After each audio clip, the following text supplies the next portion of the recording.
Uma boa noite a todos. Sejam todos muito bem-vindos à nossa casa, tantos do plano espiritual, encarnados ou desencarnados, também aqueles que nos acompanham através das nossas páginas da internet. Sejam todos muito bem-vindos.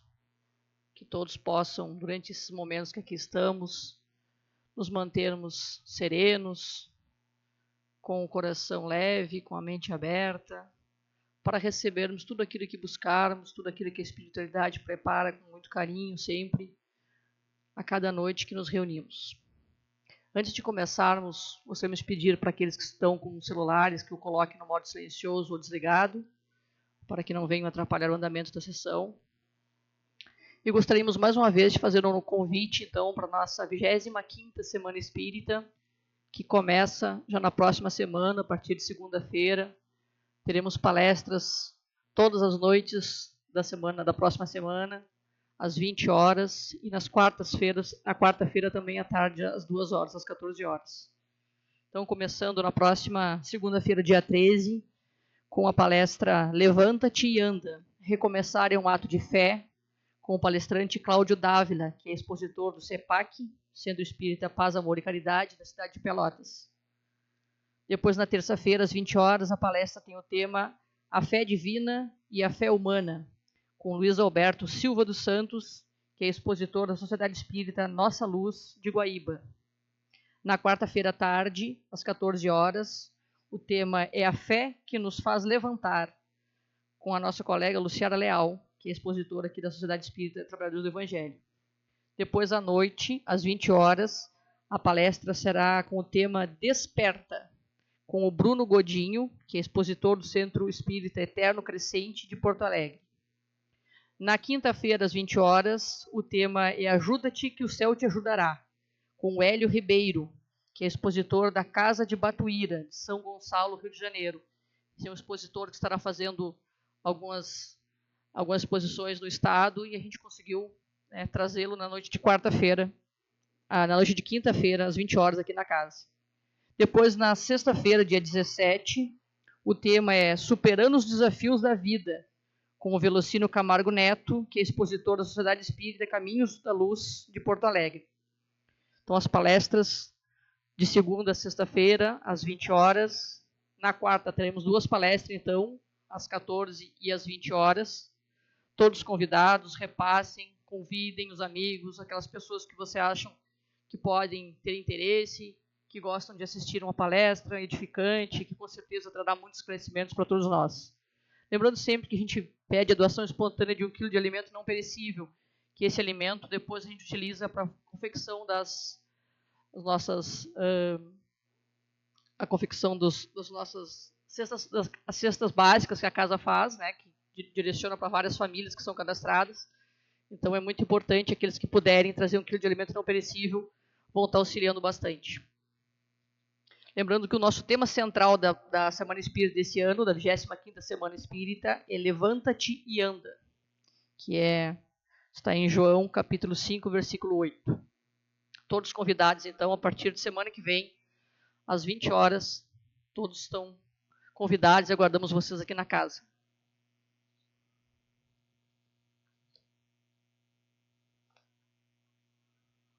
Queria dividir com os irmãos, então, para iniciarmos essa noite, uma reflexão do irmão José na obra Lições da Vida. Solidão. A rigor, apenas o egoísta vive só.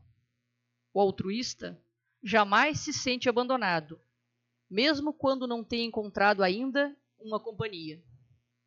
Quem é solidário desconhece a melancolia, a depressão, a angústia, a falta de alegria de viver. Muitos se queixam da solidão, apesar de estarem rodeados por dezenas de pessoas. Estes são os que ainda não aprenderam a sair de si mesmos. Os solitários, quase sempre, são os que desejam a felicidade exclusivamente para si. Aqueles que tomam a iniciativa de amar nunca se sentem desamados. A vida é uma permuta constante. Quem espere receber algo deve doar aos outros o que deseja ter de volta. Quem não semeia, desconhece as alegrias da colheita. É claro que a solidão pode ser uma prova para o espírito, mas toda prova existe para ser superada. Quando a solidão nos martirize, busquemos nos tornar úteis aos nossos semelhantes. E se porventura, servindo o próximo em alguma tarefa de beneficência, ainda nos sentirmos sós, isto significará que precisaremos aumentar a nossa cota de tempo ao trabalho, desinteressado aos que tanto sofrem. Solidão é sinônimo de mãos desocupadas e alma vazia de um ideal.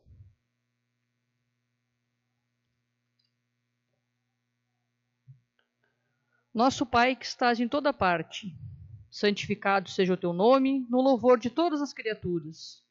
Venha a nós o teu reino de amor e sabedoria. Seja feita a tua vontade, acima dos nossos desejos, tanto na terra quanto nos círculos espirituais. O pão nosso do corpo e da mente, dá-nos hoje. Perdoa as nossas dívidas, ensinando-nos a perdoar nossos devedores, com o esquecimento de todo o mal. Não permitas que venhamos a cair sob os golpes da tentação de nossa própria inferioridade. Livra-nos do mal que ainda reside em nós mesmos, porque só em ti brilha a luz eterna do reino e do poder, da glória e da paz, da justiça e do amor para sempre. Que assim seja.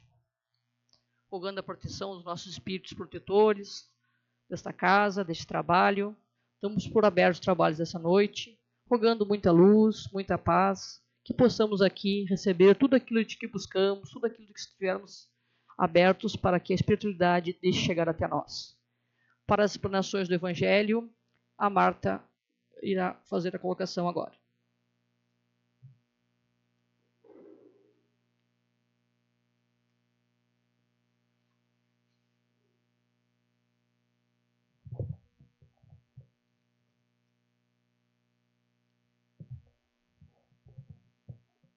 Uma boa noite aos queridos irmãos, encarnados e desencarnados, aqueles aqui presentes e aqueles que nos acompanham dos seus lares, dos lugares onde estiverem. Muito importante esta mensagem que a Elisete deu, e eu gostaria de iniciar o meu comentário da noite de hoje com esta última frase que ela deu da mensagem e que cada um de nós guarde no nosso coração, porque é um lema muito importante. E diz assim: solidão é sinônimo de mãos desocupadas e alma vazia de ideal. Então, que a gente possa guardar como lema na nossa vida essa frase que diz muito às nossas almas. Solidão é sinônimo de mãos desocupadas e alma vazia de ideal. Porque aqueles que ocupam as suas mãos certamente não têm tempo para a solidão. E eu falo isso porque hoje à tarde, na nossa casa, as nossas irmãs passaram a tarde aqui fazendo aquele trabalho que nós não fazemos, todos nós não fazemos, mas cadastrando aquelas famílias necessitadas que muito precisam da nossa ajuda, da nossa solidariedade, do nosso pão material, independente, né, do nosso pão espiritual, porque respeitamos todas as religiões, todas as correntes filosóficas e as famílias que aqui vêm, não importa a religião que tenham. Então, que nesta pequena reflexão desta mensagem tão profunda, que nós possamos ocupar as nossas mãos, para que a nossa alma, né, não esteja vazia e não entre em solidão.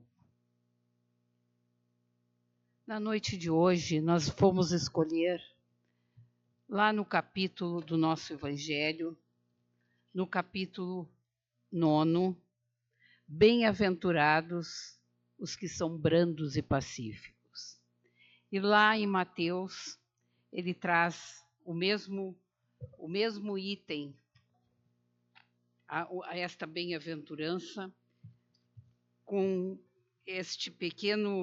uma pequena divergência. Bem-aventurados os mansos, porque eles herdarão a terra. Muito significativo essa bem-aventurança nos nossos dias de hoje. Parece que Cristo sabia, parece não, ele sabia tudo que estava por vir. Aqueles homens que naquela época acabavam de sair de uma onda mental, de um estágio primitivo quase, para ingressar numa nova era, a era cristã. E muito interessante, quando eu fui analisar este capítulo 9, e eu comecei a fazer umas reflexões na beleza das obras básicas, da lucidez e da espiritualidade de Kardec e daqueles amigos que o acompanhavam na elaboração deste manancial que nós temos de conhecimento sobre a vida no mundo espiritual e sobre a nossa vida aqui na Terra. E este capítulo tem vários subtítulos e vários itens que eu recomendo aos irmãos que leiam, aqueles que têm o Evangelho. Quem não tem, vale a pena adquirir. E começa assim: bem-aventurados os que são brandos e pacíficos. E o primeiro item, injúrias e violências. Depois, nas instruções dos espíritos, a afabilidade e a doçura, a paciência, a obediência, a resignação e, por último, a cólera. Então, a lucidez deste pedagogo, né, para que pudesse colocar aqui as diretrizes para que nós hoje estivéssemos aqui pensando como podemos ser brandos e pacíficos, como podemos adquirir esta brandura, como podemos adquirir esta mansidão. E neste livro que muitos conhecem, do nosso querido companheiro, Dr. Sérgio Lopes, O Código do Monte, ele tem um capítulo dedicado a esta bem-aventurança. Bem-aventurados os mansos. E eu fiquei me questionando, né, nesta época em que nós estamos vivendo, principalmente nessa última década, será que nós somos mansos? Será que nós aprendemos a interpretar esse manancial que são as bem-aventuranças? Será que nós estamos seguindo a mensagem do Mestre? O que ela produz em nós, essa mensagem? Se ele é o nosso modelo e guia, modelo aquele que serve, né, para que a gente se espelhe, guia aquele que nos guia, que guia os nossos passos para que a gente caminhe na sua luz, né, no seu roteiro. Será que nós compreendemos a mensagem do Mestre depois de 2000 anos? Será que nós estamos vivendo esta mensagem?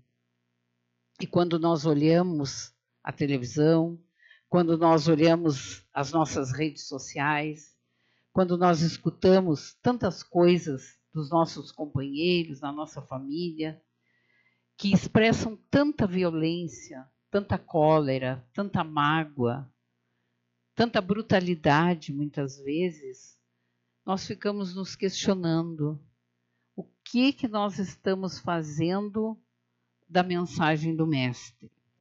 E vale a pena algumas reflexões que eu fui buscar, este livro chamado Sermão do Monte, que fala sobre as bem-aventuranças. E ele começa dizendo que as bem-aventuranças, elas têm um encadeamento, né? Elas são de uma profundidade que elas são um código de vida, de postura, de moral, e num crescente, como cresce o nosso entendimento, a nossa evolução moral, espiritual, ela vem nos trazendo, né, esses conhecimentos devagarinho até chegar à última à bem-aventurança. E ele diz assim, quando Cristo colocou, ou quando disse, ou quando viveu com seus discípulos estas bem-aventuranças. E Jesus, vendo a multidão, subiu a um monte e, assentando-se, aproximaram-se dele os seus discípulos. E, abrindo a sua boca, os ensinava, dizendo. Então, tudo tem um significado, e ele coloca aqui, por que Jesus subiu ao monte? Que tem uma explicação, poderia ter falado numa relva, numa colina, e esse subir ao monte é no sentido de que aquelas pessoas ainda não compreendiam esta parte transcendental de nós como seres espirituais. Subir ao monte para Cristo era dizer subir as vibrações, se elevar moralmente, espiritualmente, porque de lá do monte ele podia transmitir a sua mensagem e contemplar todas as pessoas que ali estavam, os seus olhares, os seus semblantes, as suas atitudes. E estas pessoas, para sorver a sua mensagem, levantavam o olhar para aquele meigo rabi, e da sua boca saíam as mais doces palavras, com os mais profundos ensinamentos. Então, o significado de subir ao monte, né, vai além de subir lá na montanha, no físico, né, na parte material, mas nos eleva, convidava aquela multidão a elevar-se também, de acordo com a sua mensagem. E ele diz, aqui, ele faz algumas colocações muito importantes. Ele diz assim, a expressão subir a um monte nos dá a entender elevar a vibração. Se quisermos transmitir os valores cristãos, temos que estar acima das nossas imperfeições, porque nenhum de nós somos perfeitos. Isto representava a multidão ali presente. A multidão se deixa levar por qualquer novidade, mesmo que seja falsa. Isso devido à instabilidade dos seus sentimentos, calcados em valores puramente passageiros. O próprio Jesus, após ser reverenciado quando da sua entrada triunfal em Jerusalém, foi logo depois condenado pelos mesmos que o aplaudiram. Isso nos deixa, né, a pensar, né, meus irmãos, e na atitude, nas nossas atitudes e na sociedade em que nós vivemos. Uma sociedade que aplaude hoje, condena amanhã. Uma sociedade que reza, mas que comete atos de violência, de condenação, que semeia, né, a discórdia, a violência, que não se preocupa com a paz, que não se preocupa com a igualdade social, com aqueles que têm menos, que não se preocupa em repartir o pão que é nos dado, o pão no sentido genérico, repartir aquilo que muitas vezes podemos alcançar. E quando a Lisete falava no quilo de alimento, eu lembrava ainda, 1 quilo de alimento para cada um de nós pode não representar nada na nossa mesa, mas 1 quilo de alimento para quem não tem nada representa muito na sua mesa. Então, nós ainda não aprendemos a ser solidários. A falta de solidariedade gera violência, gera instabilidade, gera discórdia, gera guerra, todas essas coisas que nós estamos assistindo, né, hoje e vivenciando. E ele vai mais além, e ele diz, e assentando-se, quando Cristo sobe ao monte, ele não fica de pé, ele se assenta. E ele diz por quê? O que representa esse gesto de Jesus assentar-se? E ele diz, em alguns instantes, pode dar a ideia de comodismo, mas em se tratando de Jesus, é impossível fazer este julgamento. Ele mesmo afirma, o meu Pai trabalha até agora, e eu trabalho também. Portanto, assentando-se aqui, nos mostra uma ação tranquila, segura, mansa. Nós mesmos, quando nos sentimos seguros em determinado assunto, agimos com tranquilidade, com calma. A aflição é por nós externada somente em momentos de estabilidade, devido à falta de um piso seguro. E depois ele coloca, aproximaram-se dele os seus discípulos. A doutrina dos Espíritos como instrumento a nos capacitar para reverenciarmos o Evangelho do nosso Senhor Jesus Cristo, oferece a oportunidade de nos tornarmos seus discípulos. Mas para isso é preciso nos aproximarmos do Mestre, conforme ele mesmo nos disse, permanecendo nas suas palavras. Portanto, ao nos vermos envolvidos nessa faixa negativa, aproximamo-nos de Jesus?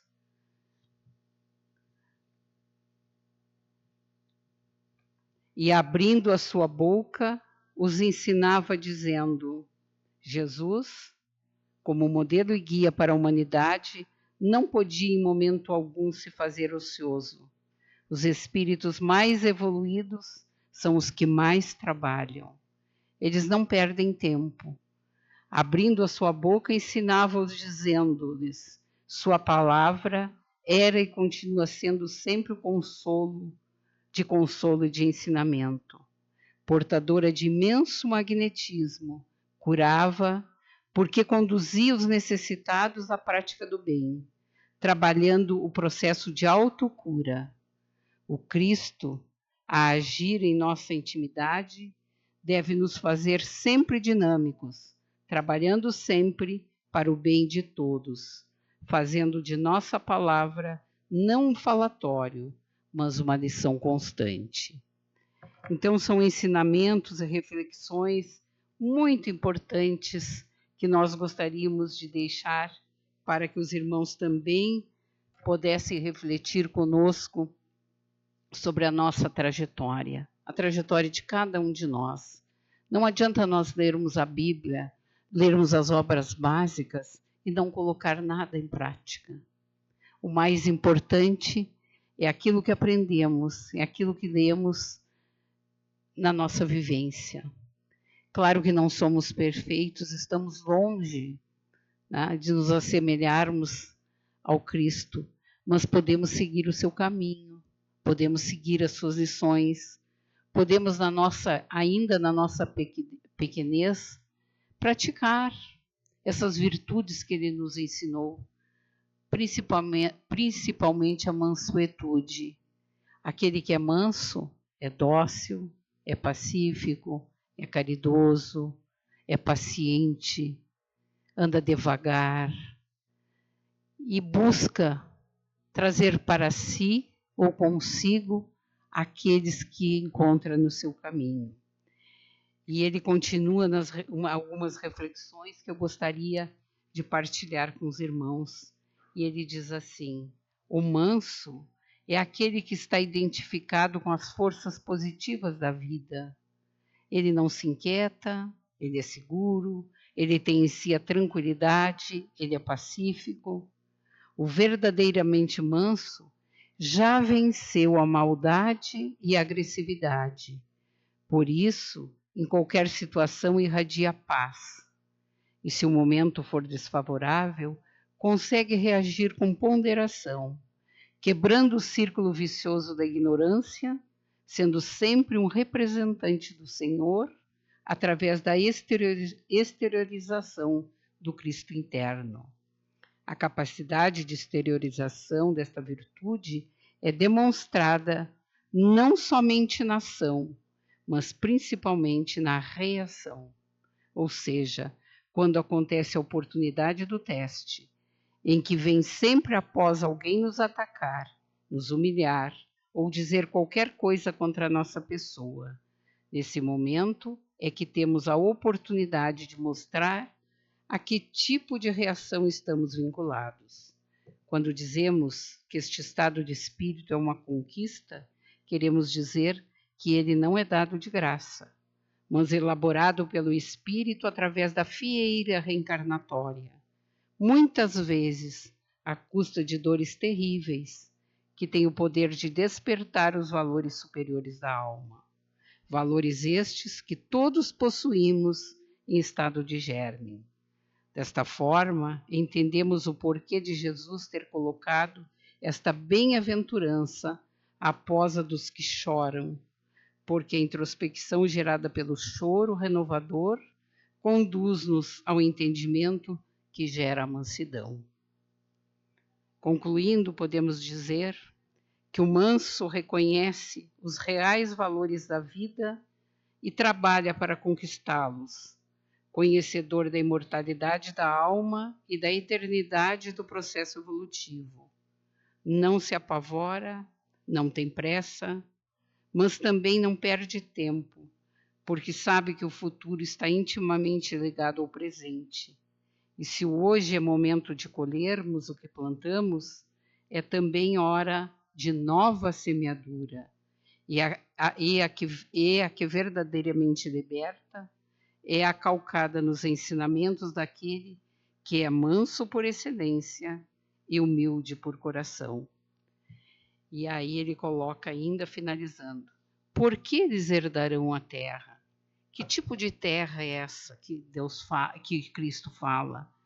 Então ele nos diz que esta terra que o Cristo fala é o nosso interior. Esta terra é que nós temos que conquistar. Que nós temos que conquistar a nós mesmos. Quem não se conquista a si mesmo não é capaz de conquistar ninguém. E que a verdadeira conquista está interior, dentro de cada um.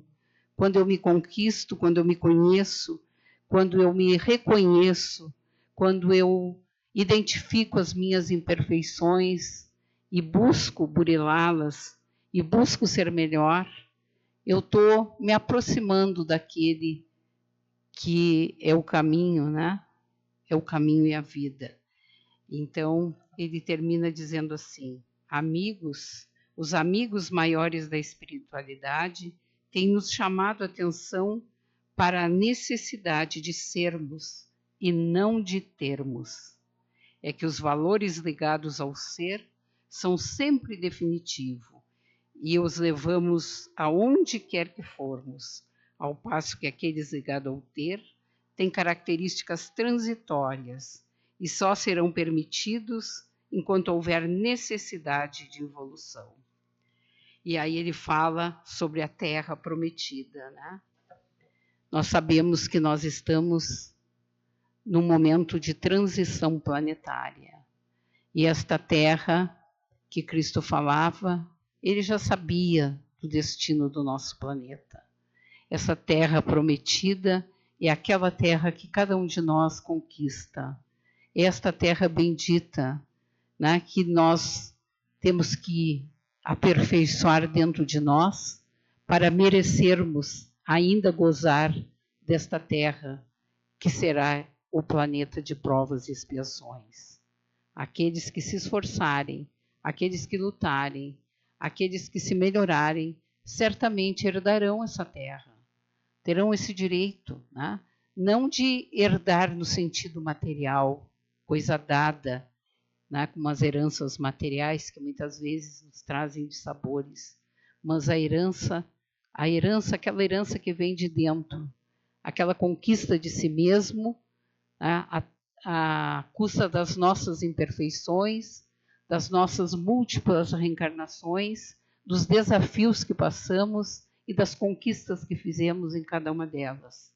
E ele termina dizendo assim: os mansos herdarão a terra, porque este estado é o caminho para trabalharmos a nossa verdadeira herança, e é a conquista de nós mesmos. E em se tratando de apontar o caminho, ninguém melhor do que ele, que com toda a autoridade disse ser: eu sou o caminho e a verdade e a vida. Ninguém vai ao Pai a não ser através de mim, através dos meus ensinamentos. Então, que nesta noite possamos pensar sobre tudo isso e nos perguntar: eu estou seguindo este caminho? Eu busco essa verdade? Eu estou conquistando meu lugar nesta terra prometida, né? Que é uma bênção para todos nós reencarnar neste mundo de provas e expiações e continuar nesta terra regenerada, aonde não haverá, né, tantos choros e ranger de dentes, mas que haverá paz, que todos nós seremos mansos e pacíficos e que todos nós seremos solidários e haverá muito amor. Então, que possamos pedir ao Mestre que nos envolva a todos, para que nós possamos compreender realmente a sua mensagem e que possamos e que mereçamos herdar esta terra prometida.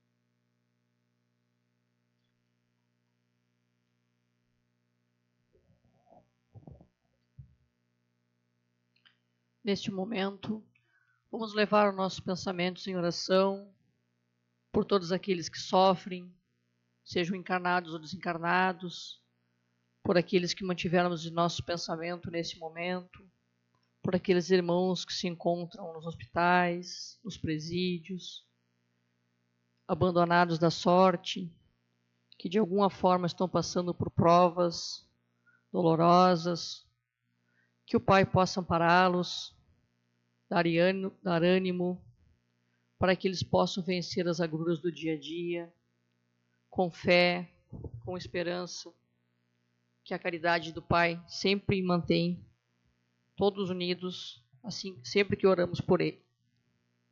Deus nosso Pai, que sois todo o poder e bondade, dai a força àquele que passa pela provação, dai a luz àqueles que procuram a verdade, ponde no coração das criaturas a compaixão e a caridade. Deus, dai ao viajor a estrela guia, ao aflito a consolação, ao doente o repouso. Pai, dai ao culpado o arrependimento, ao espírito a verdade, à criança o guia, ao órfão o pai. Senhor, que vossa bondade se estenda sobre tudo o que criastes. Piedade, Senhor, para aqueles que não vos conhecem, esperança para aqueles que sofrem. Que vossa bondade permita aos espíritos consoladores derramarem por toda parte a paz, a esperança e a fé. Deus, um raio, uma faísca do vosso amor pode abrasar a terra. Deixai-nos beber nessa fonte de bondade fecunda e infinita, e todas as lágrimas secarão, todas as dores acalmar-se-ão. Um só coração, um só pensamento subirá até vós, como um grito de reconhecimento e de amor. Como Moisés sobre a montanha, nós vos esperamos com os braços abertos, ó bondade, ó beleza, ó perfeição, e queremos de alguma sorte alcançar a vossa misericórdia. Deus, dai-nos a força de ajudar o progresso a fim de subir até vós.